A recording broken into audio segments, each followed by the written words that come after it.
कश्मीर में 2.5 करोड़ सैलानी आ रहे हैं, जिस तरह से G20 हो रहा है, जिस तरह से हर तरफ विकास हो रहा है, और जिस तरह से इनकी काम समय की हुई 2.5 लाख की बैकग्राउंड अपॉइंटमेंटों पर अब कुछ लग चुका है, और जिस तरह से अब नौकरी को सही मायने मिला है कि कम से कम पूरी सैलरी तो लोगों को मिलती है, तो ये फ्रस्ट्रेशन इनकी, क्योंकि अब कहीं तो भी बम गोला बारूद नजर नहीं आता। हाँ, 1 मिनट जगदीप जी।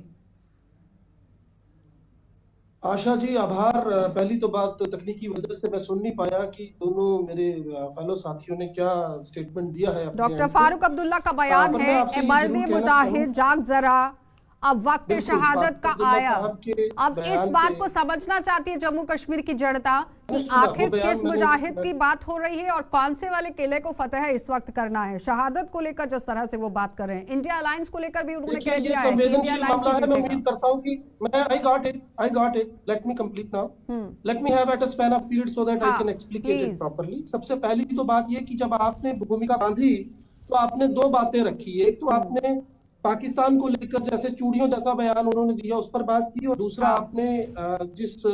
शेयर का हवाला आप दे रही हैं मुजाहिद को लेकर। देखिए फारूक अब्दुल्ला साहब बड़े नेता हैं और ये उनका बयान है, और मुझे लगता है व्यक्तिगत तौर पर वो या उनकी पार्टी के प्रवक्ता इससे ज्यादा बेहतर तरीके से विंडिकेट कर सकते हैं। लेकिन मैं एक चीज जरूर कहना चाहूंगा कि जहां तक पाकिस्तान का सवाल है, बार बार भारतीय जनता पार्टी जिस तरीके से पीओके को कैप्चर करने की बात कहती चली आ रही है, और देखिए पिछले 10 सालों में 1 इंच जमीन तक इनकी पहुंच नहीं बनी।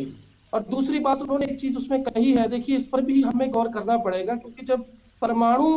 बम का हवाला या शक्ति का हवाला दिया जाए तो मैं आपको बताऊं कि पाकिस्तान में 2 मरतबा, एक मरतबा अक्टूबर 2009 में और दूसरी मरतबा मई 2011 में ऐसी घटनाएं हो चुकी हैं कि वहां पर जो स्थानीय आतंकी हैं उन्होंने पाकिस्तान के परमाणु केंद्र पे काबिज होने की कोशिश की है। तो एक ऐसा देश जिसका खुद का नियंत्रण नहीं है अपनी परमाणु शक्ति पर, अमेरिका वहां पर बैठा हुआ है, तो ऐसे में देखिए बयानबाजी कोई बहुत ज्यादा मुझे लगता है समझबूझ का परिचय नहीं देती है, खासतौर